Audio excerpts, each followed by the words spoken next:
A little lesson about force and interactions again. I have a ball. If I drop this ball from about 1 meter, it could be 1 yard, the ball hits the floor and bounces back. And there's a basic formula in physics that tells us that the speed that that ball acquires is equal to the square root of 2 times the acceleration due to gravity times the distance which you drop it.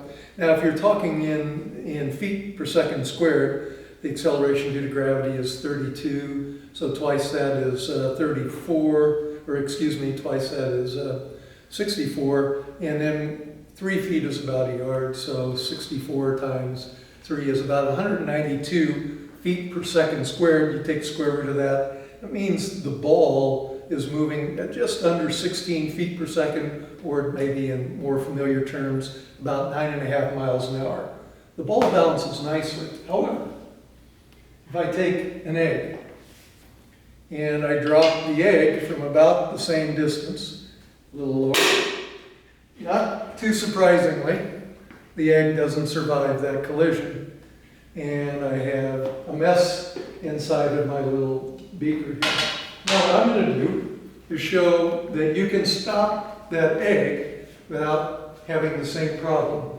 Now I don't know how fast I can throw a ball. If the students were here, I'd have them holding the blanket, and I'd also have a radar gun behind me. But I think I can throw it faster than 10 miles an hour. Major league pitchers throw about 90 miles an hour. I'm not in that league. But there's a ball thrown pretty hard into the blanket, and there's another ball thrown pretty hard into that blanket. So this time, I brought a second egg along.